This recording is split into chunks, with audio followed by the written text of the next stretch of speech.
पुनमकपु दयानंद लाइश्रमना थमोइदगी नुंसीबा इकाई खुमनबु उच्चरी मयाम ngasi संडे नुमितसे आई पुंग तरुकता लाइव थाजगे हैन तौजबदो मयाम आई पुंग तरुक मतम चाना तौबं ngamjadre maramdi कॉल तौबिरे ngasi अखोगी फेलोशिप सु तौजबनी फेलोशिप लोइजरबा मतुंगदा मयाम मणिपुर दगी तोरबुंग हाइरिबा मफमदगी इमा अमगा मागी नुपा बाबागा मखोयनी फोन तौबिरकपनी याम नुंसीबा मयाम मखोइसे हंदक मणिपुर की लांदुदा mayum makai loina mai thadok piraga relief camp da leiba aduga baba amasung ima makhoi animakse cancer na duna baba gina makhanau da cancer na ba aduga ima dugina ma chest da mathawak ta ko cancer na raga mekhoina aingonda yam kuire hai phone tawbse mayam adubu aina thangachaba ngamja hodre ado ngasi se ina live thazarage na tawba matam da tawbirakpani amuktang thangachage haiduna thangatpa matam dadi torbung dagi ima amasung baba mekhoina ai nangna thangatragadi nangi yum da la sira haina silchar da la sira haina khallure haduna haya masung mekhoi se hojik relief camp da leiba aduga mekhoi se yamna mong sa da condition amada leramani amtang prayer tawbiu haduna mayam aina ishor da prayer tawjekre madugi matang da torbung dagi imam masung baba mekhoi gi matang da ai yam yangna su mayam wapaw ma samjerake mekhoi gi imung da su mateng khara pangning bagi apamba phawjerakpani mayam yamna waba condition da lei मेकोई Christian की family दी नते अदुबो मेकोइना जिसु ख्रिस्ट की मेकोई पुनमक ते येंगुरे हाय मेकोइना पुनमक खुरम लोरे पुनमक येंगुरे अदुबो फलक्तबो मतमदा इपाना फोंदोक हनबिबा इंगोंदा इपागी वपाओ से ताजरगा इपागी मतिक मंगा से उरकपा मतमदगी जिसु ख्रिस्टना फहनबिगनी हायदुना जिसु ख्रिस्ट खुरमबा होरे जिसु ख्रिस्ट दा प्रेयर तौबा होरे अमसुंग असिदी मागी अमसुंग बाबागी कैंसर गे अनाबदो जिसुगी इना कक्थखरबनी मैम इपागी थौजानदगी मेखोगी इमुंगदसु थाजरबा मैमना चटपीदुना अमुक्तंग पुनिंग थौगतपिउ मेखोगी कैंसर गे अनाबा करिसु नते जिसु ख्रिस्टना फहनबिरबनी सोइदना फहलगनी मैम हारिबा इमा अमसुंग बाबा मेखोइना रिलीफ कैम्प दा लैबा अदुगा मेखोगी अवाबदो उबा मतमदा अइना खोइना मतेंग खरसु पांगनिंगी मदुगी दमक्तसु मैम आई वपाव अमा समजरके अदुगा ngasiगी लाइफ सिदी मरु ओइना मैम हीलिंग गी दमक्तनी जिसु ख्रिस्ट इपाना कनबिनबगी दमक्ता इपादा कौजबा लाकजबा इपा बुंगाजबा इपादा थिजबा कनानो मपु कनानो ईश्वर हैबा ईश्वर दी अमखतनी कनानो महाकदो हाइना थिबिरिबसिंग अदोम अदोम ताबिउ अमसुंग हाइरिबसिंग दुगा थाबिउ मैम लाइफ से शेयर तौबिउ को यीशु ख्रिस्ट कनानो यीशु ख्रिस्ट हाइरिबा मपुसे कनानो नत्रगसु ताइबंग पानबदा धर्मदी सुम यामना लई अदुबु करमना ईश्वर की वाही करमनो करमना मपुनो करमना वायन बगी दमक्ता लाकदरिबा मपुनो करम सेंबिरक मपुनो हाइबसे यीशु ख्रिस्ट इपा ईश्वर की मागी नुंसीबा वाही अमसुंग मागी मतिक मंगालसिनी अखोइदा डिमांड तौदबा अखोइदा नंग फत्ते नंगना फंगजरो नंगना तौबगी नंगना फत्तबगी मरबना फत्तबा फंगबनी हाइदबा नंगना फत्ते अदुबु अइना नंगबु कनबिबो ngami अइना नंगबु कनबिखरबनी मरमदि अइदि अफबा ईश्वरनी अइदि मपुनी अइदि I am the God living God असे अहिंग ईश्वरनी हाइबिबा यीशु ख्रिस्ट इपागी वाहैनी दुना कनागुमसिंगना वखन हंदरे अइगी उपाय लेत्रे अइगी ऑप्शन लेत्रे अइगी हिंगनबगी कमाई हिंगनबगी आशा लेत्रे हाइना खाइरवा यीशु ख्रिस्ट दा दुम चंगजबिरो यीशु ख्रिस्टना दुम कनबिबो ngame मैम ईश्वर की होली बाइबल दगी ईश्वर की वाहै अमखतंग पाथोक्सरके लाइफ से याम सांगना थाजरोइगे मैम मैम पुनमकी दमक्ता ईश्वर दैना हाइजगदौरिबनी फोंदोक्सगदौरिबसी मैथ्यू चैप्टर 15 वर्स 29 दगी हौरगा वर्स 31 अदुगा जिसुना मफम अदु थादोकलमलगा गलीलगी पाट मनाक्ता लागलमी अदुगा महाकना चिंथक्ता काखतुना फमलमी मदुदा अचौबा मियाम अमना हाइबदी मखोंग टेकपा ममित तांगबा मखोंग सोइबा मरोल थोक्तबा अमसुंग अतोप्पा मयाम महाकी मनाक्ता पुरगलमी अदुगा मैखोइना जिसुगी मखोंग मयादा मैखोइबु फमले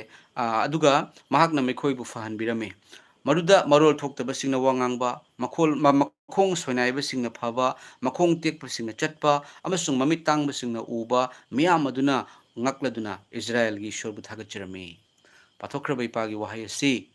अदोम की पुंसीदा ताबिरिबा अदोम की पुंसीदा अवाना लांगतकनबा करिगुंबा मखलगी प्रॉब्लम लेबा तारगदी हाइरिबा वाहै असिमक यीशु ख्रिस्टना फहनबिरमी हाइबसे अदोम की मथक्ता लाक्पो ओरसनु अदोम की मथक्ता लाक्पो ओरसनु इपागी वाहै असे यीशुना ममि तांगबा उहनबा मखोंग टेकपा चलनबा यीशु ख्रिस्टना असिबा हिंगलनबा यीशु ख्रिस्टना अदोम की अनाबा अदोम की नुंगदा लेरंबा अनाबा मपान थोंगदा लेबा मीना उबा Meena उदबा अनाबा पुनमक Bisu Krista na fan biba orisano ipagi wahai ase adongi mathakta lakpa orisano thawai sengba Holy Spirit pavitra atma na thabak sugani thabak suba oisano adongi damakta adom kiganu langtak naganu adongi asa leitraba asa lei adongi upai leitraba upai lei adongi mating leitraba mating lei haiba mating ado taibang panbagi ngahaki ba mating nate heaven gi lomnai daba sarga gi haiba leishembi mapugi phambal dagi lakpa haiba magi mathanungi machanupa Nazareth ki Prabhu Jishu ki thauchalni Jishu ki blessing ni Isu na dombu yam nungsi adom kaubigano Isu Krista lay adom gidamakta adom tarai banate adom Ishor na dombu nungsi bani Isu Krista na takibi I adom gidamakta takibani Ishor na dombu suki matik nungsiraga kare gidamakta adom na wadu na nadu na kaptu na legado bano Isu Krista na adom gi awaba nawa punamak fahan na gidamakta ngasi ingon the life thabirak pani thajabiu Jishu na dombu yam nungsi ngahtang mamang da ima amasung babagi wahai tajab matam yam nungsi mayam upai lerakta matamda punamak chatlaga yengure adubu pharakta matamda Jesu Krista finally kanbibagi mapuda lae thagachari mayam Jesu Krista na dombu matam chupada loina bibo isanu Jesu Krista ipa aibu loina biu ai anaba se ipa nangonda sinajari ipa haina kobiu ko nangna Jesu bu thajaba taragadi sarga malem taibang pan sembiba mapuda ipa haina kaujaba ngami Yesu Krista na lakpibase aikhoiga leishembi mapuga mapa machagi mari purakna balakpani aikoi mapa machagi mari oirami karam matamda ahan ba sembirakpa ahan ba nupagi matamda adubu phattabana haibadi phattaba thembaduna phattaba tawhanbadagi chahanbadagi aikoi ishorga khoga mari lapna khare ishorna machanu pathare machanu pana I taduna aikoi phattaba punamak lauthokre amuk ishorga khoga mari samjina hale abba ipa haina kaubiu ishorna sargadagi tagani heavendagi tagani mahak ahingbani mahana aikoi loinari nangbu yam nungsi adom karigumba condition da su leramba jay adomna phattaba mayam ama tawkiba su oiramba jay mina inthokpa su oiramba jay mina nungsidaba su oiramba jay Jisuna di adom nungsi Jisugi nungsiba kaidongida hongoi matam leiringaida adom gi tebang panbagi arabe matam laktringai matam phawbada Jisuna adom nungsi adubu thawaiga haksanga khaina kiba matam dagi loire khawaiga haksanga khaina jinagi mamangda adom Jisu haiba mapuse kaubiu Jesu Krista na adom bu khudani tingthoktuna leibani mahakna karigino adom bu yam nungsi mahakna Modi खाइदोप lakh नते ma'am मादी धर्म संदोप अना अतोप धर्म अमु पुरे हाइन HYBE lakh नते अदोंबु वाहनब lakh नते चोक्थरब वारब पोलुम पुरब पुनमक अगोंद लाउ अइना ने खोइबु पथा हनबिगनी जेसुना लाखपसे अखोइदा वाहनब लाख नते अखोइदा वाहनब कफनब लाख नते अखोइदा कफनबदो नोकनब अखोइदा वारमबदो पथा हनब अखोइदा किरमबदो हराव हनब लाखनी मैम जेसुना अदोंबु याम नुंसी अदोंगी दमकता उपाय मैम अम लई थोंग अम थिंजनख्रबा थोंग चामा हांगदोरकनी अदोंगी दमकता अदोंगी दमकता उपाय मैम पीरकनी अदोंगी दमकता लंबी मैम लई अखोइ मियबना सेंब लंबीना अमनी ईश्वरना लैसेंबी मपुना सेंबीबा लंबीना अमनी हाइब लैसेंबी मपुना अदोंबो सुक्की मतिक नुंसी अदोमना फबगी मरमना ईश्वरना अदोंबु इचानुपा इचानुपी हाइना कौबो नते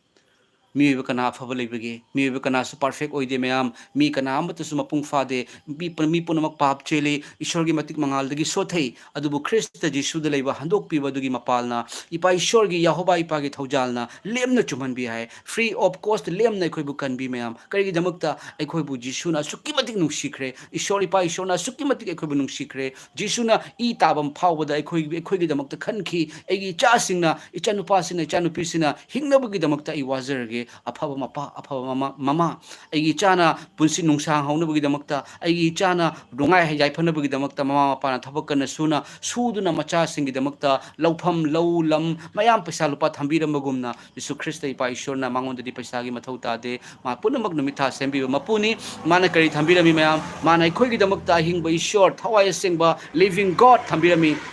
पवित्र आत्मा होली स्पिरिट हाइब स्पिरिट तुना अदोम की नुंग चंगपीरगा अदोम द मपाल नाइदबा ब्लेसिंग द पुबीरकनी अदोम थाजबियो मैम ईश्वर की वहाय अम खतंग सु पाथोक्सरके यीशु ख्रिस्तना माना महाकना कनबिगनी महाक नैखोगी दमकता सीगनी फुमगनी मागी हकचांग ताखिबा दाखफमना नैखोगी नाबा फगनी हाइबसे वा ताकथोकपा यीशु ख्रिस्तना पोक्तंगी चही लिसिंग कयागी ममांगदा मसी वा ताकथोकपा यशायाना हाइखिबदु थुंगनबनी महाक मसामक नैखोगी असोनबसिंग लौदुना पुबीरे अखोगी लाइनासिंग पुबीरे यीशु ख्रिस्तना सीखिबदो अई अमसुंग अदोमगी असोनबसिंग लौनबा पुखिबनी मेबा पुनमकसे असोनबना थल्ली मैम अखोगी असोनबा ngaktani miyoy अखोइसे अदुबु अखोगी असोनबदा अदोमगी असोनबदो जिसुना पुखरे ꯑꯗꯣꯝꯒꯤ ꯑꯅꯥꯕꯗꯣ ꯖꯤꯁꯨꯅ ꯅꯥꯈ꯭ꯔꯦ ꯖꯤꯁꯨꯒꯤ ꯍꯛꯆꯥꯡꯗ ꯇꯥꯈꯤꯕ ꯗꯥꯛꯐꯝꯅ ꯑꯗꯣꯝꯒꯤ ꯅꯥꯕ ꯐꯔꯤꯕꯅꯤ ꯖꯤꯁꯨꯒꯤ ꯍꯛꯆꯥꯡꯗ ꯇꯥꯕ ꯗꯥꯛꯐꯝꯁꯦ ꯀꯔꯤꯒꯤꯅꯣ ꯏꯁꯣꯔꯅꯕꯨ ꯀꯜꯚꯥꯔꯤꯒꯤ ꯀ꯭ꯔꯣꯁꯇ ꯀꯔꯤꯒꯤ ꯁꯤꯗꯣꯏꯅꯣ ꯃꯥ ꯁꯤꯍꯟꯕꯅꯤ ꯃꯥꯒꯤ ꯍꯛꯆꯥꯡꯗ ꯗꯥꯛꯐꯝ ꯇꯥꯍꯟꯕꯅꯤ ꯃꯥꯒꯤ ꯏ ꯊꯥꯗꯕꯤꯕꯅꯤ ꯑꯩ ꯑꯃꯁꯨꯡ ꯑꯗꯣꯝꯕꯨ ꯀꯟꯕꯤꯅꯕꯒꯤꯗꯃꯛꯇ ꯄ꯭ꯔꯤꯊꯤꯕꯤ ꯄꯨꯝꯅꯃꯛꯄꯨ ꯂꯩꯔꯤꯕ ꯃꯤꯑꯣꯏꯕꯨ ꯀꯟꯕꯤꯅꯕꯒꯤꯗꯃꯛꯇ ꯃꯉꯣꯟꯗ ꯆꯪꯖꯔꯛꯄ ꯉꯥꯖꯕ ꯀꯧꯖꯕꯁꯤꯡ ꯑꯗꯨꯕꯨ ꯀꯟꯕꯤꯅꯕꯒꯤꯗꯃꯛꯇꯅꯤ ꯑꯗꯣꯝꯕꯨ ꯌꯥꯝ ꯅꯨꯡꯁꯤ ꯑꯗꯣꯝꯕꯨ ꯌꯥꯝ ꯅꯨꯡꯁꯤ ꯑꯩꯈꯣꯏ ꯙꯔꯃ ꯍꯣꯡꯗꯣꯛꯅꯕꯒꯤ ꯅꯠꯇꯦ ꯃꯥꯅ ꯀꯧꯕꯤꯕꯗꯤ ꯊꯃꯣꯏ ꯄꯨꯛꯅꯤꯡ ꯍꯣꯡꯅꯕꯒꯤꯅꯤ ꯄꯥꯞꯇꯒꯤ ꯄꯨꯛꯅꯤꯡ ꯍꯣꯡꯅꯕꯒꯤꯅꯤ ꯃꯤꯅꯨꯡꯁꯤ ꯈꯪꯗꯕꯗꯒꯤ ꯀꯣꯛꯄꯤꯕ ꯉꯝꯗꯕꯗꯒꯤ ꯃꯤ ꯍꯥꯠꯇꯣꯛꯅꯤꯡꯕꯗꯒꯤ ꯅꯝꯖꯥ ꯅꯝꯊꯦꯛꯅꯕꯗꯒꯤꯗꯤ ꯔꯦꯞ ꯇꯧꯅꯤꯡꯕꯗꯒꯤ ꯑꯣꯛꯇꯕꯤ ꯇꯧꯅꯤꯡꯕꯗꯒꯤ ꯏꯃꯥ ꯏꯄꯥ ꯃꯐꯝ ꯃꯔꯥꯡ ꯈꯪꯗꯕꯗꯒꯤ ꯏꯆꯥ ꯀꯅꯥꯅꯣ ꯈꯪꯗꯕꯗꯒꯤ ꯏꯄꯨꯔꯣꯏꯕ ꯀꯅꯥꯅꯣ ꯈꯪꯗꯕꯗꯒꯤ ꯅꯨꯄꯤ ꯀꯔꯤꯅꯣ ꯈꯪꯗꯕꯗꯒꯤ ꯑꯩꯈꯣꯏꯕꯨ ꯑꯆꯨꯝꯕ ꯃꯔꯤꯗꯣ ꯃꯇꯩ ꯃꯅꯥꯎꯒꯤ ꯃꯔꯤ ꯀꯔꯤꯅꯣ ꯏꯃꯥ ꯏꯄꯥꯒꯤ ꯏꯆꯤꯜ ꯏꯅꯥꯎꯒꯤ ꯏꯆꯦ ꯏꯆꯜꯒꯤ ꯃꯔꯤ ꯀꯔꯤꯅꯣ ꯑꯩꯒꯤ ꯌꯨꯝꯂꯣꯟꯅꯕꯁꯦ ꯑꯩꯒꯤꯗꯃꯛꯇ ꯀꯅꯥꯅꯣ ꯍꯥꯏꯕꯗꯣ ꯎꯠꯊꯣꯛꯅꯕꯗꯃꯛꯇ ꯂꯥꯛꯄꯅꯤ ꯅꯪꯒꯤ ꯌꯨꯝꯂꯣꯟꯅꯕꯅ ꯂꯥꯝꯃꯒꯗꯤ ꯅꯪꯒꯤ ꯌꯨꯝꯂꯣꯟꯅꯕꯒ ꯆꯥꯃꯤꯟꯅꯧ ꯅꯪꯒꯤ ꯌꯨꯝꯂꯣꯟꯅꯕꯒ ꯂꯣꯏꯅꯅ ꯅꯨꯡꯁꯤꯅ ꯁꯥꯃꯛꯀꯨꯝꯅ ꯅꯨꯡꯁꯤꯅꯧ ꯅꯪꯉꯣꯟꯗ ꯌꯦꯛꯅꯔꯤꯕ ꯅꯪꯉꯣꯟꯗ ꯅꯨꯡꯁꯤꯗꯦ ꯍꯥꯏꯔꯤꯕ ꯃꯤꯗꯣ ꯃꯥꯅ ꯂꯥꯝꯃꯒꯗꯤ ꯄꯤꯖꯧ ꯃꯥꯅ ꯈꯧꯔꯥꯡꯉꯒꯗꯤ ꯄꯤꯊꯛꯎ ꯃꯗꯨ ꯖꯤꯁꯨ ꯈ꯭ꯔꯤꯁꯇꯒꯤ ꯊꯕꯛꯅꯤ ꯃꯔꯝꯗꯤ ꯃꯍꯥꯛꯅ ꯑꯩꯈꯣꯏꯕꯨ ꯀꯜꯚꯥꯔꯤꯒꯤ ꯀ꯭ꯔꯣꯁꯇ ꯑꯁꯨꯛꯀꯤ ꯃꯇꯤꯛ ꯅꯨꯡꯁꯤꯈ꯭ꯔꯦ ꯃꯌꯥꯝ ꯑꯁꯨꯛꯀꯤ ꯃꯇꯤꯛ ꯃꯥꯅ ꯅꯨꯡꯁꯤꯈ꯭ꯔꯦ ꯃꯍꯥꯛ ꯃꯁꯥꯃꯛꯅ ꯑꯩꯈꯣꯏꯒꯤ ꯑꯁꯣꯟꯕꯁꯤꯡ ꯂꯧꯗꯨꯅ ꯄꯨꯕꯤꯔꯦ ꯑꯩꯈꯣꯏꯒꯤ ꯂꯥꯏꯅꯥꯁꯤꯡ ꯄꯨꯕꯤꯔꯦ ꯑꯗꯣꯝꯒꯤ ꯑꯁꯣꯟꯕ ꯑꯗꯣꯝꯒꯤ ꯂꯥꯏꯅꯥ lupa ama changdana ipana fahanbiba oisanu ishorna paisa laude ishorda paisa changde Jesu Christa gi thazaraga Jesu Christa gi mingda prayer tawraga Jesu Christa gi mingda na ba fahallaga paisa lauba yade nangon nangna lemna phangba du lemna pithu haibni nangna lemna phangba du lemna pithu Jesu Christa nangbu yam nusi nang hingbagi asa leite haina khallabra Ishorna kauri ichanupa aingonda yengo look at to aingonda yengbiro aina nangonda asa kaya khak pirake haibdu yengo mayam ai sirage haina khallabra karigi damukta no nangna sirage haina khallibado nasana nasabu hatok pa papni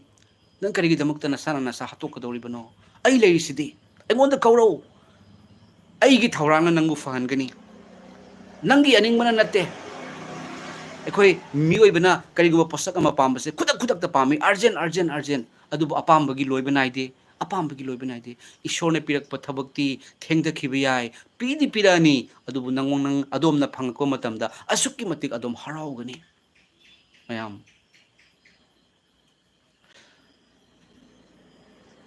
hoi ojasing adom gi comment tobirakpa chilinaw che chilima pabung sing yam thagatchari ai mamgi damaktani ko ine ishor da haijagadori basing asigi Sunday numit pung taruk makhai dagi ain thajarakpa live se mayam especially oina anaba singi damakta healing gi damaktani Jisuna tawhanbibani Jisuna adom bunungsi adom gi anaba adom gi awaba anaba punama koktagina adom gi kok samdagi hauraga adom gi khongkha baudo adugi manungda leramba anaba do adugi damakta prayer tawjirake soidana fagani fahanbire ipa ishor aibu ipana nungsi aigi damaktadi ipa lei nahakti aigi kanbiba mapuni nahakti alpha amasung omega ni nahakti ishor ni nahakti mapuni haduna adom gi thamoina thajabiu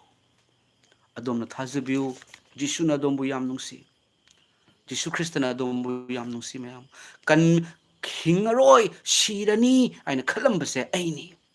isana isase sijarasira karamna shiragadi yamna waroi wadana shigadagi haina khalambani anaba ekpana henjelakpagi maramna khangba ngamaktabadagi adubu yamna mamakpa matamda mangal ama pirakpa matamda sukki matik haraubado aigi punsida oiki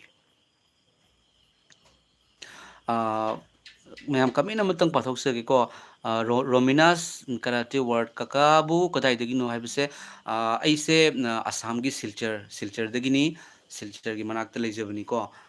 thagatchari mayam ai comment se loina pathokcharagadi yam sangani mayam comment tawbirako puno pu thagatchari kadai dagi no ai silchar dagi ni Assam gi silchar dagi mayam matiga makatang haijaramge aise aigi matangda aise matamamada Jesu Christa yaramde ai haugi laini haina mina haina bataraga khalami amasung Jesu Christa thajaba misingbu yamna hangoina tukachana khalami phattaba migumna khalami adu amaramaduna aina ahingda changaga khoi mi mari mangana pastor amabu phuki adubu nongalago matamda ꯈꯪꯍꯧꯗꯅ ꯑꯩꯒꯤ ꯃꯤꯠꯇ ꯌꯦꯡꯉꯨ ꯄꯨꯝꯅꯃꯛ ꯂꯩꯔꯒ ꯂꯩꯕ ꯑꯩ ꯀꯣꯛ ꯉꯥꯎꯕ ꯃꯤꯍꯨꯟ ꯌꯥꯝ ꯀꯟꯅ ꯆꯣꯡꯕ ꯑꯩ ꯆꯠꯄ ꯉꯝꯗꯕ ꯑꯩ ꯁꯤꯔꯅꯤꯇ ꯍꯥꯏꯅ ꯈꯟꯕ ꯑꯩꯅ ꯒ꯭ꯌꯥꯟ ꯇꯥꯔꯤꯉꯩꯗꯒꯤ ꯇꯧꯔꯛꯄ ꯐꯠꯇꯕ ꯄꯨꯝꯅꯃꯛ ꯅꯤꯡꯁꯤꯡꯉꯛꯄ ꯆꯠꯄ ꯉꯝꯃꯛꯇꯕ ꯁꯟ ꯁꯥꯔꯒ ꯆꯠꯈꯠꯂꯛꯄ ꯑꯩ ꯁꯤꯔꯅꯤꯇ ꯍꯥꯏꯅ ꯂꯩꯔꯝꯂꯕ ꯏꯃꯥꯒꯤ ꯃꯈꯣꯡ ꯄꯥꯏꯅ ꯈꯨꯔꯝꯃꯕ ꯏꯃꯥ ꯏꯄꯥ ꯃꯤꯠꯅ ꯎꯕ ꯂꯥꯏꯅꯤ ꯏꯃꯥ ꯑꯩꯕꯨ ꯀꯟꯕꯤꯌꯨꯅꯤ ꯍꯥꯏꯅ ꯀꯞꯄꯝꯃꯕ ꯏꯃꯥꯅꯁꯨ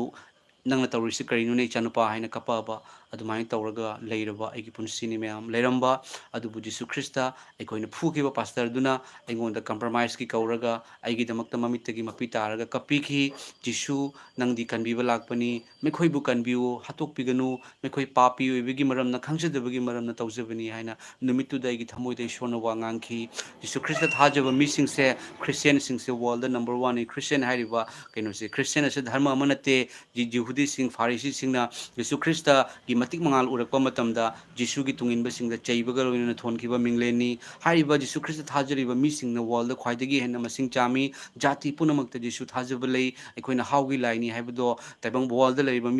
ꯂꯩꯕꯥꯛ ꯄꯨꯝꯅꯃꯛ ꯍꯥꯎ ꯅꯠꯇꯦ ꯋꯥꯔꯜꯗ ꯈ꯭ꯋꯥꯏꯗꯒꯤ ꯃꯤꯁꯤꯡ ꯌꯥꯝꯃꯤꯁꯦ ꯖꯥꯇꯤ ꯄꯨꯝꯅꯃꯛꯀꯤꯅꯤ ꯑꯃꯦꯔꯤꯀꯥꯁꯦ ꯍꯥꯎ ꯅꯠꯇꯦ ꯌꯨꯔꯣꯞꯁꯦ ꯍꯥꯎ ꯅꯠꯇꯦ ꯃꯌꯥꯝ ꯄꯥꯀꯤꯁꯇꯥꯟꯗꯁꯨ ꯈ꯭ꯔꯤꯁꯇꯤꯌꯟ ꯂꯩ ꯑꯩ ꯕꯪꯒ꯭ꯂꯥꯗꯦꯁꯇꯁꯨ ꯂꯩꯔꯨꯏ ꯏꯁꯣꯔ ꯊꯥꯖꯕ ꯃꯆꯥꯁꯤꯡ ꯂꯩ ꯃꯔꯝꯗꯤ ꯏꯁꯣꯔꯅ ꯄꯨꯝꯅꯃꯛꯄꯨ ꯅꯨꯡꯁꯤ ꯍꯥꯏꯕꯁꯤ ꯇꯥꯛꯄꯤꯕꯅꯤ ꯑꯃꯁꯨꯡ ꯄꯥꯁꯇꯔꯗꯨꯅ ꯑꯩꯅ ꯐꯨꯔꯒ ꯑꯩꯒꯤ ꯃꯊꯛꯇ ꯀꯦꯁ ꯇꯧꯔꯛꯄꯒꯤ ꯃꯍꯨꯠꯇ ꯑꯩꯕꯨ ꯍꯥꯠꯇꯣꯛꯄꯒꯤ ꯃꯍꯨꯠꯇ ꯑꯩꯒꯤꯗꯃꯛꯇ ꯃꯃꯤꯠꯇꯒꯤ ꯃꯄꯤ ꯇꯥꯔꯒ ꯍꯥꯏꯖꯩ ꯅꯨꯡꯁꯤꯕ ꯍꯥꯏꯕꯁꯤ ꯏꯁꯣꯔꯅꯤ ꯅꯨꯡꯁꯤꯕ ꯃꯇꯝꯗ ꯄꯥꯡꯒꯟ ꯀꯜꯂꯤ ꯅꯨꯡꯁꯤꯕꯗꯨꯅ ꯑꯩꯕꯨ ꯀꯟꯕꯤꯔꯛꯈꯤꯕꯅꯤ ꯖꯤꯁꯨ ꯑꯩꯕꯨ ꯀꯟꯕꯤꯌꯨ ꯍꯥꯏꯔꯤꯉꯩ ꯃꯇꯝꯗ ꯏꯆꯥꯅꯨꯄꯥ ꯅꯪꯕꯨ ꯑꯩꯅ ꯌꯥꯝ ꯅꯨꯡꯁꯤ ꯅꯪꯕꯨ ꯑꯩꯅ ꯈꯟꯗꯣꯛꯄꯁꯦ ꯑꯩꯒꯤ ꯊꯧꯒꯜꯒꯤꯗꯃꯛꯇꯅꯤ ꯍꯥꯏꯗꯨꯅ ꯐꯣꯡꯗꯣꯛꯄꯤꯔꯛꯄ ꯃꯇꯝ ꯃꯪꯂꯥꯟꯗ ꯎꯍꯟꯕꯤꯔꯛꯄ ꯃꯇꯝ ꯑꯩꯒꯤ ꯏꯆꯥ ꯑꯩꯒꯤ ꯅꯨꯄꯤꯁꯤꯡꯗ ꯐꯣꯡꯗꯣꯛꯄꯤꯔꯛꯄ ꯃꯇꯝꯗ ꯏꯄꯥ ꯍꯥꯏꯅ ꯊꯧꯒꯜ ꯇꯧꯖꯔꯤꯕꯅꯤ ꯃꯌꯥꯝ ꯏꯁꯣꯔꯒꯤ ꯀ꯭ꯔꯣꯁꯇꯣ ꯑꯝꯇꯪ ꯄꯤꯔꯛꯑꯣ ꯗꯤꯄꯛ ꯏꯆꯤꯟ ꯏꯅꯥꯎ ꯏꯆꯦ ꯏꯆꯜꯁꯤꯡ ꯏꯃꯥ ꯄꯥꯕꯨꯡꯁꯤꯡ ꯑꯩ ꯏꯁꯣꯔꯗ ꯍꯥꯏꯖꯔꯒꯦꯀꯣ ꯑꯗꯨꯝ ꯊꯥꯖꯕꯤꯌꯨꯀꯣ ꯃꯌꯥꯝ ꯊꯥꯖꯕ ꯗꯥꯛꯇꯔꯗꯒꯤ ꯍꯤꯗꯥꯛ ꯑꯗꯣꯝꯅ ꯆꯥꯕ ꯇꯥꯔꯒꯗꯤ ꯗꯥꯛꯇꯔꯗꯒꯤ ꯑꯗꯣꯝꯅ ꯐꯍꯟꯕ ꯇꯥꯔꯒꯗꯤ ꯗꯥꯛꯇꯔꯒꯤ ꯍꯤꯗꯥꯛ ꯆꯥꯗꯅ ꯐꯔꯣꯏ ꯖꯤꯁꯨ ꯈ꯭ꯔꯤꯁꯇꯗꯒꯤ ꯑꯗꯣꯝꯅ ꯍꯤꯂꯤꯡ ꯄꯥꯝꯕꯤꯕ ꯇꯥꯔꯒꯗꯤ ꯑꯗꯣꯝ ꯊꯥꯖꯕꯤꯌꯨ ꯑꯗꯣꯝꯒꯤꯁꯨ ꯏꯄꯥꯅꯦꯕ ꯑꯗꯣꯝꯒꯤꯁꯨ ꯏꯄꯥꯅꯤ ꯑꯗꯣꯝꯒꯤꯗꯃꯛꯇ ꯏ ꯇꯥꯕꯤꯕ ꯅꯨꯡꯁꯤ ꯍꯥꯏꯕꯤꯕꯁꯦ ꯑꯩꯈꯣꯏꯅ ꯃꯤꯒꯤꯅꯤ ꯍꯥꯏꯅ ꯍꯥꯏꯕꯅꯤ ꯑꯗꯨꯕꯨ ꯖꯤꯁꯨ ꯈ꯭ꯔꯤꯁꯇꯅꯅꯦ ꯑꯩꯈꯣꯏꯁꯦ ꯏꯆꯥꯅꯨꯄꯥ ꯑꯃꯁꯨꯡ ꯏꯆꯥꯅꯨꯄꯤ ꯑꯣꯏꯕꯒꯤ ꯏꯆꯥꯅꯨꯄꯤꯕꯨ ꯅꯨꯡꯁꯤꯕ ꯑꯗꯨꯅꯤ ꯃꯥꯅ ꯎꯠꯈꯤꯕꯁꯦ ꯃꯤꯑꯣꯏꯕꯅ ꯎꯠꯄ ꯉꯝꯃꯣꯏ ꯏꯁꯣꯔꯅ ꯇꯥꯏꯕꯪꯄꯥꯟꯕꯨ ꯑꯁꯨꯛꯀꯤ ꯃꯇꯤꯛ ꯅꯨꯡꯁꯤꯕꯒꯤ ꯃꯔꯝꯅ ꯃꯥꯒꯤ ꯃꯆꯥꯅꯨꯄꯥ ꯑꯗꯨ ꯄꯤꯕꯤꯔꯛꯄꯅꯤ ꯃꯆꯥꯅꯨꯄꯥ ꯑꯗꯨ ꯊꯥꯖꯕ ꯃꯤꯁꯤꯡꯅ ꯃꯥꯡꯗꯗꯨꯅ ꯂꯣꯝꯕ ꯅꯥꯏꯗꯕ ꯍꯤꯡꯕ ꯄꯨꯟꯁꯤ ꯐꯪꯒꯅꯤ ꯃꯌꯥꯝ ꯍꯛꯆꯥꯡ ꯅꯥꯕ ꯐꯍꯟꯕ ꯈꯛꯇ ꯅꯠꯇꯦ ꯍꯛꯆꯥꯡ ꯅꯥꯕ ꯐꯍꯟꯕ ꯈꯛꯇ ꯅꯠꯇꯦ ꯑꯗꯣꯝꯒꯤ ꯊꯋꯥꯏꯒꯤꯁꯨ ꯄꯟꯊꯨꯡ ꯄꯤꯒꯅꯤ ꯍꯦꯚꯦꯟ ꯁꯔꯒ ꯍꯥꯏꯅ ꯍꯥꯏꯅꯔꯤꯕ ꯇꯥꯏꯕꯪ ꯄꯥꯟꯕꯗ ꯀꯅꯥꯒꯨꯝꯕ ꯑꯃꯅ ꯂꯩꯇꯕ ꯃꯇꯝꯗ ꯐꯦꯁꯕꯨꯛꯇ ꯁꯣꯁꯤꯌꯦꯜ ꯃꯤꯗꯤꯌꯥꯗ ꯀꯩꯅꯣ ꯑꯩꯈꯣꯏꯒꯤ ꯔꯦꯁꯠ ꯏꯟ ꯄꯤꯁ ꯍꯥꯏꯅ RIP ꯍꯥꯏꯅ ꯏꯔꯒ ꯊꯥꯒꯠꯅꯕꯗꯣ ꯍꯥꯏꯔꯤꯕ ꯔꯦꯁꯇꯣ ꯍꯤꯡꯉꯤꯉꯩ ꯃꯇꯝꯗ ꯍꯥꯏꯔꯤꯕ ꯄꯤꯁꯇꯣ ꯍꯤꯡꯉꯤꯉꯩ ꯃꯇꯝꯗ ꯊꯤꯒꯗꯧꯔꯤꯕꯅꯤ ꯍꯥꯏꯔꯤꯕ ꯄꯤꯁꯇꯨꯅꯤ ꯍꯦꯚꯦꯟ ꯍꯥꯏꯔꯤꯕꯁꯤ ꯄꯤꯁ ꯅꯠꯇꯕ ꯃꯐꯝꯅ ꯍꯦꯜ ꯀꯧꯏ ꯈꯝꯅꯨꯡ ꯂꯩꯕꯥꯛ ꯀꯧꯏ ꯃꯩꯇꯩꯂꯣꯟꯗ ꯍꯤꯟꯗꯤꯗꯅ ꯅꯔꯛ ꯍꯥꯏꯅ ꯀꯧꯏ ꯃꯌꯥꯝ ꯍꯥꯏꯔꯤꯕ ꯃꯐꯝꯁꯦ ꯍꯥꯟꯅ ꯑꯩꯈꯣꯏꯅ ꯊꯤꯍꯧꯁꯤ ꯍꯥꯏꯔꯤꯕ ꯃꯐꯝꯗꯨꯒꯤ ꯐꯥꯎꯅ ꯁꯔꯒꯗ ꯍꯦꯚꯟꯗ ꯐꯥꯎꯕꯗ ꯑꯗꯣꯝꯕꯨ ꯄꯨꯕꯤꯒꯅꯤ ꯃꯉꯣꯟꯗ ꯌꯥꯝꯅ ꯄꯥꯡꯒꯜ ꯂꯩꯕꯅꯤ ꯃꯥꯅ ꯑꯗꯣꯝꯕꯨ ꯌꯥꯝ ꯅꯨꯡꯁꯤ ꯑꯗꯣꯝꯒꯤ ꯑꯅꯥꯕ ꯋꯥꯠꯑꯦꯚꯔ ꯑꯗꯣꯝꯒꯤ ꯑꯅꯥꯕ ꯂꯩꯔꯝꯕ ꯇꯥꯔꯒꯁꯨ ꯅꯥꯖꯔꯠꯀꯤ ꯄ꯭ꯔꯚꯨ ꯖꯤꯁꯨꯅ ꯑꯗꯣꯝꯒꯤ ꯑꯅꯥꯕ ꯄꯨꯝꯅꯃꯛ ꯂꯧꯊꯣꯛꯄꯤꯕ ꯑꯣꯏꯁꯅꯨ ꯑꯗꯣꯝꯒꯤ ꯑꯅꯥꯕ ꯄꯨꯝꯅꯃꯛ ꯀꯣꯛꯍꯟꯒꯅꯤ ꯃꯌꯥꯝ ꯊꯥꯖꯕꯤꯌꯨ ꯌꯦꯡꯕꯤꯌꯨ ꯁꯤꯒ ꯑꯩꯅ ꯄꯥꯏꯖꯔꯤꯕ ꯀ꯭ꯔꯣꯁꯁꯦ ꯑꯁꯦ ꯏꯆꯝ ꯆꯝꯅ ꯏꯁꯣꯔꯒꯤ ꯋꯥꯈꯜ ꯑꯗꯨ ꯈꯛꯇꯅꯤ ꯑꯩꯈꯣꯏꯅ ꯆꯤꯡꯁꯤꯟꯅꯕꯒꯤꯗꯃꯛꯇꯁꯦ ꯑꯁꯦꯡꯕꯗꯗꯤꯅꯦ ꯌꯤꯁꯨ ꯈ꯭ꯔꯤꯁꯇꯒꯤ ꯃꯁꯥꯁꯤꯒ ꯏ ꯇꯥꯗꯕ ꯗꯥꯛꯐꯝ ꯑꯃꯠꯇ ꯌꯥꯎꯗꯦ ꯃꯥꯒꯤ ꯃꯀꯣꯛꯇ ꯊꯦꯠꯂꯤꯁꯦ ꯌꯍꯨꯗꯤꯁꯤꯡꯒꯤ ꯅꯤꯡꯊꯧ ꯍꯥꯏꯅ ꯅꯣꯛꯅꯕꯤꯔꯒ ꯀꯔꯦꯝ ꯀꯊꯥꯏꯅꯔꯒ ꯊꯝꯕꯤꯕꯅꯤ ꯌꯤꯁꯨ ꯈ꯭ꯔꯤꯁꯇꯅ ꯁꯤꯒ ꯃꯈꯨꯠꯇ ꯌꯣꯠꯄꯤ ꯊꯥꯔꯤꯁꯤ ꯃꯌꯥꯝ ꯅꯪ ꯑꯃꯁꯨꯡ ꯑꯩꯅꯅꯦ ꯑꯩꯈꯣꯏꯒꯤ ꯈꯨꯠꯁꯤꯅ ꯐꯠꯇꯕ ꯇꯧꯕ ꯄꯣꯠ ꯍꯨꯔꯥꯟꯕ ꯑꯩꯈꯣꯏꯅ ꯆꯥꯔꯣꯏꯗꯕ ꯆꯥꯕ ꯉꯥꯡꯉꯣꯏꯗꯕ ꯉꯥꯡꯕ ꯇꯧꯔꯣꯏꯗꯕ ꯇꯧꯕ ꯃꯤ ꯍꯥꯠꯂꯣꯏꯗꯕ ꯍꯥꯠꯄ ꯑꯩꯈꯣꯏꯒꯤꯗꯃꯛꯇ ꯖꯤꯁꯨꯒꯤ ꯍꯛꯆꯥꯡ ꯈꯨꯠꯇꯒꯤ ꯌꯣꯠꯄꯤ ꯊꯥꯍꯜꯂꯒꯅꯦ ꯏ ꯇꯥꯈꯤꯕꯅꯤ ꯏ ꯇꯥꯈꯤꯕꯅꯤ ꯃꯌꯥꯝ ꯑꯩꯈꯣꯏꯒꯤ ꯄꯥꯞ ꯆꯦꯜꯂꯕ ꯈꯨꯠꯁꯦ ꯙꯔꯃ ꯆꯦꯟꯕ ꯑꯣꯏꯔꯛꯅꯕꯒꯤꯗꯃꯛꯇ ꯑꯩꯈꯣꯏꯒꯤ ꯀꯣꯛꯁꯤꯒ ꯐꯠꯇꯕꯗ ꯈꯟꯕꯁꯦ ꯑꯣꯛꯇꯕ ꯑꯣꯛꯇꯕꯤ ꯂꯥꯟꯅꯕꯒꯤ ꯊꯕꯛ ꯃꯤꯅꯨꯡꯁꯤ ꯈꯪꯗꯕ ꯃꯤꯅ ꯏꯅꯥꯛ ꯈꯨꯟꯈ꯭ꯔꯒ ꯈꯥꯡꯕ ꯉꯝꯗꯕ ꯄꯣꯔꯣꯛ ꯆꯥꯛꯆꯕ ꯑꯗꯨ ꯃꯤ ꯍꯥꯠꯇꯣꯛꯑꯒ ꯍꯔꯥꯎꯕ ꯍꯥꯠꯅꯕꯒꯤꯗꯃꯛꯇ ꯁꯤꯜ ꯂꯥꯡꯉꯤꯕ ꯑꯩꯈꯣꯏꯒꯤ ꯕ꯭ꯔꯦꯟꯁꯤꯒꯅꯦ ꯑꯩꯈꯣꯏꯒꯤ ꯀꯣꯛꯁꯦ ꯑꯁꯤꯒꯤꯗꯃꯛꯇꯅꯦ ꯐꯠꯇꯕꯇ ꯈꯜꯂꯤꯕꯁꯤꯒꯤꯗꯃꯛꯇꯅꯦ ꯌꯤꯁꯨ ꯈ꯭ꯔꯤꯁꯇꯒꯤ ꯀꯣꯛꯇ ꯃꯌꯥꯝ ꯌꯦꯡꯕꯁꯦ ꯇꯤꯡꯈꯪ ꯉꯛꯇꯒꯤ ꯂꯨꯍꯨꯞ ꯎꯞꯈꯤ ꯇꯤꯡꯈꯪ ꯉꯛꯇꯒꯤ ꯂꯨꯍꯨꯞ ꯌꯤꯁꯨ ꯈ꯭ꯔꯤꯁꯇꯒꯤ ꯈꯣꯡꯗꯅꯦ ꯃꯈꯣꯡꯗ ꯑꯩꯈꯣꯏꯅ ꯐꯠꯇꯕ ꯊꯕꯛ ꯇꯧꯕꯗ ꯌꯥꯡꯅ ꯊꯥꯡꯕ ꯐꯠꯇꯕ ꯊꯕꯛ ꯇꯧꯕꯗ ꯌꯥꯡ ꯊꯥꯡꯕ ꯑꯩꯈꯣꯏꯅ ꯃꯤꯕꯨ ꯍꯥꯠꯇꯣꯛꯅꯕꯒꯤ ꯔꯦꯞ ꯇꯧꯅꯕꯒꯤ ꯑꯩꯈꯣꯏꯒꯤ ꯇꯧꯔꯤꯕ ꯊꯥꯡꯂꯤꯕ ꯈꯣꯡꯁꯦ ꯑꯁꯤꯒꯤꯗꯃꯛꯇ ꯖꯤꯁꯨ ꯈ꯭ꯔꯤꯁꯇꯒꯤ ꯅꯧꯈ꯭ꯔꯕ ꯆꯍꯤ 38 ꯃꯈꯥꯏ ꯈꯛꯇꯪ ꯁꯨꯔꯤꯕ ꯄꯥꯈꯪ ꯖꯪ ꯂꯥꯎꯅ ꯐꯥꯔꯛꯄ ꯃꯇꯝꯗꯅꯤ ꯃꯥꯅ ꯃꯥꯒꯤ ꯃꯈꯣꯡꯗ ꯌꯣꯠꯄꯤ ꯊꯥꯍꯟꯈꯤꯕꯁꯤ ꯀꯔꯤꯒꯤꯗꯃꯛꯇ ꯏꯆꯥꯅꯨꯄꯤ ꯑꯃꯁꯨꯡ ꯏꯆꯥꯅꯨꯄꯥ ꯑꯩꯅ ꯅꯪꯕꯨ ꯌꯥꯝ ꯅꯨꯡꯁꯤ ꯍꯥꯏꯕꯒꯤꯅꯤ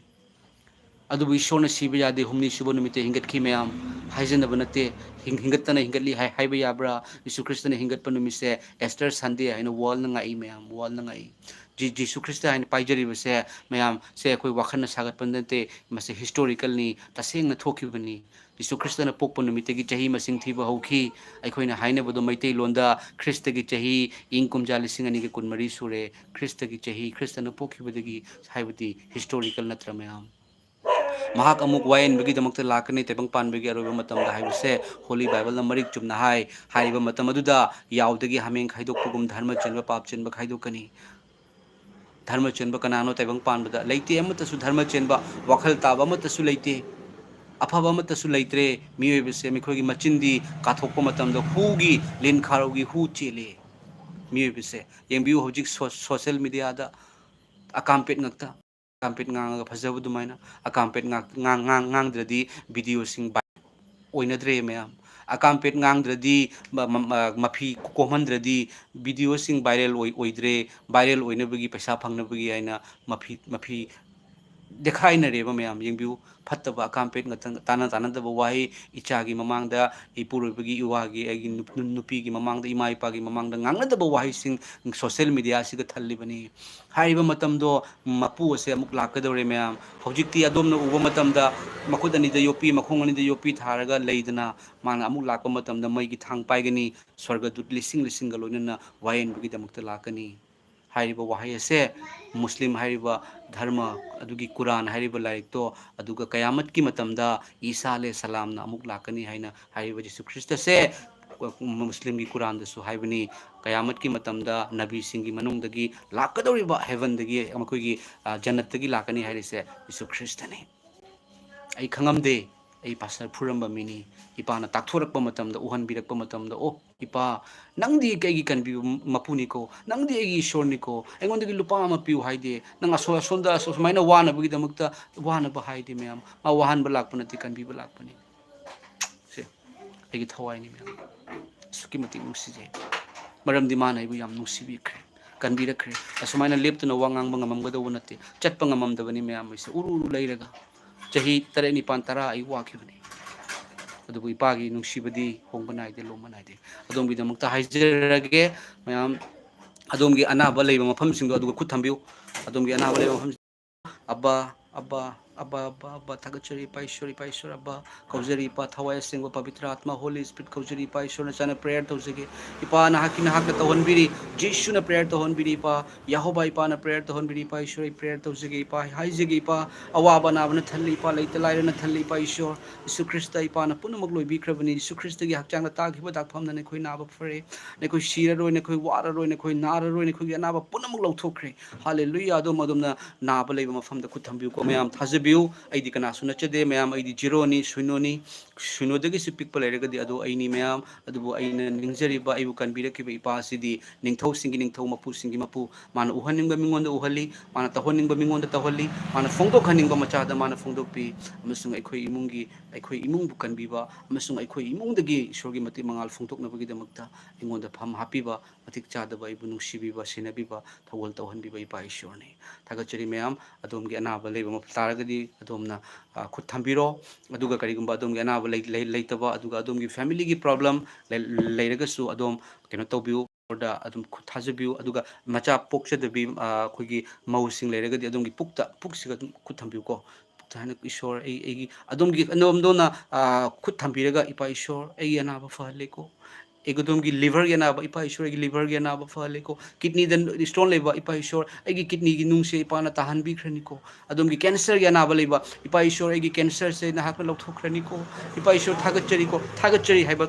ꯀꯥꯎꯕꯤꯒꯅꯨ ꯊꯥꯒꯠꯆꯔꯤꯀꯣ ꯍꯥꯂꯦꯂꯨꯌꯥ ꯍꯥꯏꯕ ꯀꯥꯎꯒꯅꯨ ꯌꯥꯝ ꯇꯣꯏꯅ ꯍꯥꯏꯕꯤꯌꯨ ꯍꯥꯂꯦꯂꯨꯌꯥ ꯍꯥꯂꯦꯂꯨꯌꯥ ꯊꯥꯒꯠꯆꯔꯤ ꯏꯄꯥ ꯑꯗꯣꯝꯒꯤ ꯋꯥꯠꯑꯦꯚꯔ ꯑꯗꯣꯝꯒꯤ ꯑꯅꯥꯕ ꯄꯨꯝꯅꯃꯛ ꯖꯤꯁꯨꯅ ꯉꯝꯃꯣꯏꯗꯕ ꯂꯩꯇꯦ ꯅꯨꯃꯤꯠ 4ꯅꯤ ꯁꯤꯕ ꯃꯤ ꯍꯤꯡꯒꯠꯍꯜꯂꯒ ꯑꯗꯣꯝꯒꯤ ꯑꯅꯥꯕ ꯀꯔꯤꯅꯣ ꯃꯁꯤ ꯊꯥꯖꯕꯒꯤ ꯃꯇꯨꯡ ꯏꯜꯂꯦ ꯃꯌꯥꯝ ꯊꯥꯖꯕꯤꯌꯨ ꯑꯩ ꯏꯁꯣꯔꯗ ꯍꯥꯏꯖꯔꯒꯦ masi wa tak tok pa yashe na hai ki badu thungna na bani me khoi masam mahak masamak na khoi gi ason basing lauduna pubire ai khoi gi laina sing pubire abba thagachari pa Abraham gi Isaac gi Yakub gi so Israel gi so mioi ba pom na ki horak pham boiri ba ahan ba taibong pan ba de mioi ba khoi bu sembi ki ba ipa Yahoba ipa khuram jari thagachari punem jari pa ngasigi fazaba numit ta live than biduna ipa gi macha khoi me ang wari sanaba ngaman bi ba gi damak thagachari ipa isor ngasigi live asida yengbiri ba singi manungda yengbirak ka dawri ba singi manungda taibang pan ba de ipa anaba ek ama leiduna ipa kanana fahangadabano karamna kokadawribano paisa su sum jamna hai paisa leite ekoida paisa leite karamna paisa pigani karamna ege anaba fagadabano haina khanduna leiba mioi ichilna uche chalima pabung sing kayama yawi paisu haiba singado ipana de asuki matik nungsi haiba punamaki damakta su ipana anaba haiba singna naba fana bagi damakta ipana hakina chanupa prabhu chishuna kalbarigi cross ta pangting ni paisu nasana paijari bai pagi prabhu Jishu gi matik lerba salvation laklaba aran khubam pipi bangam laba prabhu Jishu gi cross sinai paishor yengbiri ba anaba punamaki matak ta thengjari paishor touch in the name of Jesus Christ my Father Lord punamak nikup sidagi favor sanu Jishu gi mingda Nazareth gi prabhu Jishu gi mingda punamak favor sanu yathang tauri Jishu na hai nekoi anaba sigi matak ta khut thambada fagani भूत चंग Singh तांथोकनी अनोब loan Singh नांगनी Necon लिन Singh packet कनी Necon who थकलबसुम मदुन नेकोय बुकरिसु among बथोगा लोय नेकोन अनाब सिंगी मथद खुथम बद फगनी नाजरत की प्रभु जीशु की Ming खुथम जरी थवाय सिंह बै पाईश्वर Holi spirit पवित्र आत्मा सोप्यु अमम सोप्यु कोक त लेरम अनाब ब्रेन ट्यूमर की अनाब कोक चिक पगी अनाब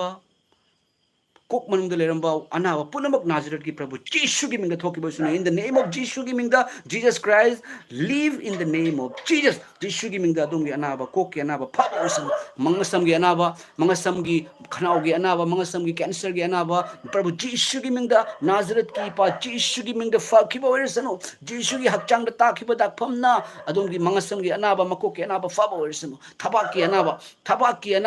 थबाक त कैंसर होइबे याय थबाक त एनी अनावा नाजरत की प्रभु जीशु की इना दोंगी थबा के अनावा फाबोर वेरसनो खुद की अनावा खुद ओय अमसुंग जेट थंग खुद थांगत पंगमदबगी अनावा खुद की अनावा नाजरत की प्रभु जीशु की मिंगना जीशु की इना जीशु की हकचंग ताकफमना थवाय संग होली स्पिरिट की पांगलना होली स्पिरिट की पांगल नहीं पा ईश्वर अब्बा ईश्वर सोक्पियो में कोई पुनमक पु सोक्पियो याहोबा इपा ईश्वर कौजरी इपा ईश्वर खुरमजरी इपा अब्बा पुनमक पुफान भी इपा ईश्वर इपा की मति मंगाल इपा जीशु से कनानो आइबदो खंगसनो तेबंग मालेम नहीं पा ईश्वर इपा न फोंगदोक पिबगी मतम यौरे लो मरांग कायना खावबगी मतम यौरे इपा ईश्वर अदुगा पुक्की अनाबा पुक तक लेरंबा कैंसर की स्टोन की लिवर की लंग्स की किडनी की अदुगा की हार्ट की अनाबा नाजरत की प्रभु जीशु की इना जीशु की मिंगना जीशु की हकचंग ताब दाखफमना अदोंगी पुक्की अनपुक्ता लेरंबा किडनी की लिवर की लंग्स की अदुगा की अदोंगी अनाबा पुनमक हार्ट की अनाबदो कोकपो ओइरसनो अदोंगी ख्वांगी मखागी अनाबसिंग अदोंगी ख्वांग अमसुंग ख्वांगी मखादा लेरंबा ख्वांगी मखादा लेरंबा हकचांगी पार्टसिंगदा अनाबा एकप लेबा तारगसु नाजरत की प्रभु जीशु की मिंगना जीशु की इना जीशु की हकचांग ताकिबा दाखफमना वा ताक्तोकपा यशयान हाइकिबा वाहिना महाक मसामक ना एकोगी असोनबसिंग लौदुना पुबिरे एकोगी लाइना सिंग पुबिरे हाइरिबा इपागी वाहिना अदुगा जीशु नागी हकचांग ताबा दाखफमना एकोगी नाबा फरे हाइरिबा वाहि असिना इपागी चिंदगी थोकिबा वाहिना अदोंगी अनाबा Pung pa oilsino. Abba, ipana sokpire. Be healed in the name of Jesus Christ. Pabo oiro Jishu ki mingda. Parak po oiro Jishu ki mingda. Anaba. Wahaliba mibu, wahaliba nahaliba shaitan nangundagi lakpa thaurang anaba. Punamak najarat ki Prabhu Jishu ki ina. Prabhu Jishu ki ina. Ipa Jishu ki ina. Siduna phomduna hingat pa. Ipana. Alpha amasung omega na fattaba nahakki pangal nahakna pirakpa nahanduna wahanduna hatokna bagi honaba anaba punamak najarat ki Prabhu Jishu na kaktalabane Prabhu Jishu na kaktalabane ngasidagidi adomgi anaba farabani adom thasabiyo adomgi pomamba hanthagani chikamba pharakani chak chaningam daba charakani wangang bang amam daba chat bang amam daba yeng bang amam daba ngamakani Jisu gi mingda Nazareth ki Prabhu Jisu gi mingda oi thok taba punamak oi thorakani thazabiu Jisu adom bu yam nungsi nang Jisu gi machanupi ni nang Jisu gi machanupani nang na ipa hai na kaudaba khaktani mana di ichanupi hai na kawi adugi pramal adugi example paijari basini nangon gi lupa ma piu hai roi nang bu ma lem na kan bi base ishor na pami Yesu Kristana adum gi nung dalera mana ba puna mak lok pire thawai seng mana adum gi nung da changduna adum gi phatta bagi pangal puna mak ta puna mak tang thokhrabani ipa ishor Yahova ipa na chanupa Prabhu Jisu gi mingda tauba prayer ipana lem namatta manghan bide hallelujah lem namatta manghan bide sarga tana chingat pikre adum gi problems in the name of Jesus Jisu gi mingda punamak mangkhrabani maru fuktokhrabani ishorna maru fuktokhrabani maru fuktog anabadu langthokhrabani khongkha da thamkhrabani Jisu gi finishing work namasung Yesu Kristana humni shibonumite hingat pagumna wat tapadana nada yektana setna khaina ba yaudana punsi nungsangna aphaba Jisu gi lambida chatpa ngamba oirsanu matam khuding da thagachau hallelujah haibiu thagachari ipa haibiu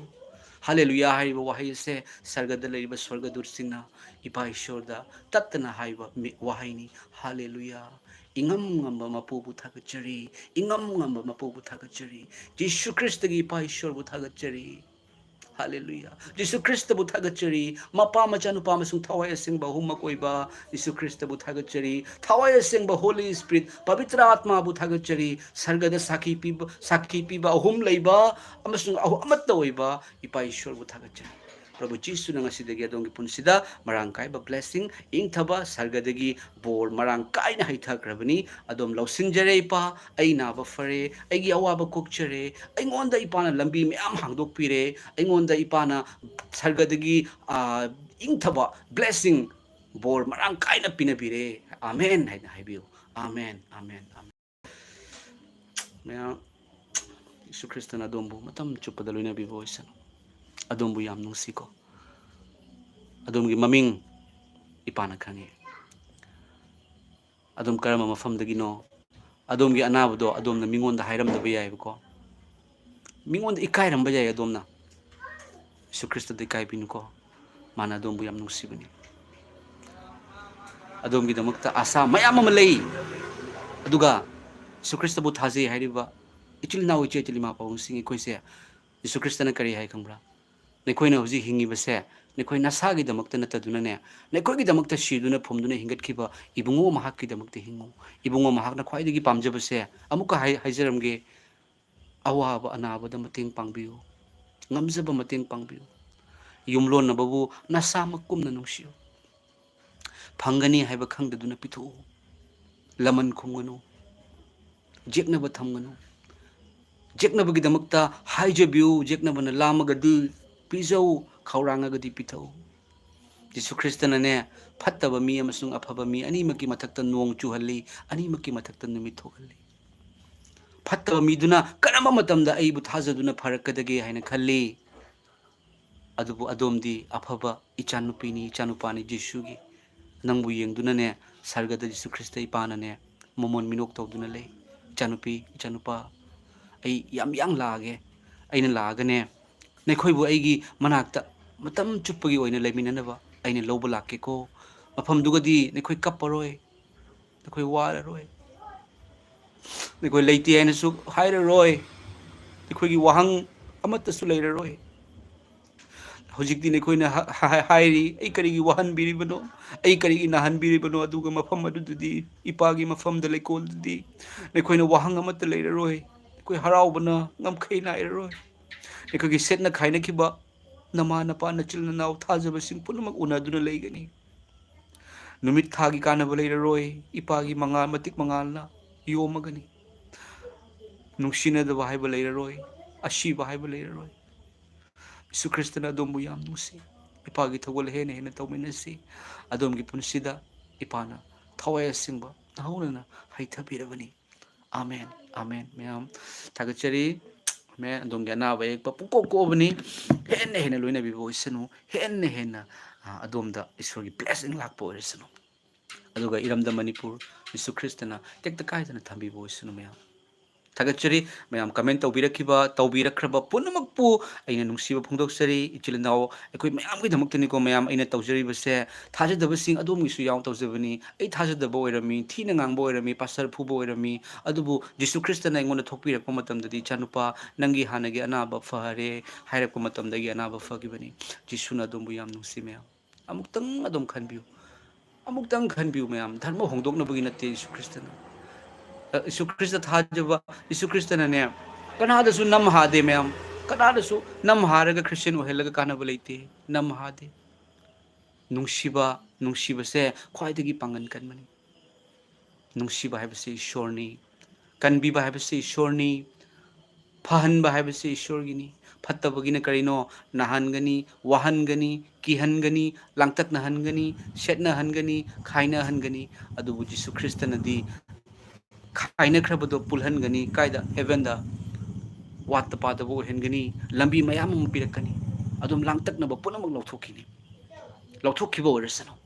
प्रभु जीसुना अदुम मतम चुपद लोइना बिबो ओरसन यीशु ख्रिस्त के सेंग थोइरबा मिंगलेना आमेन आमेन आमेन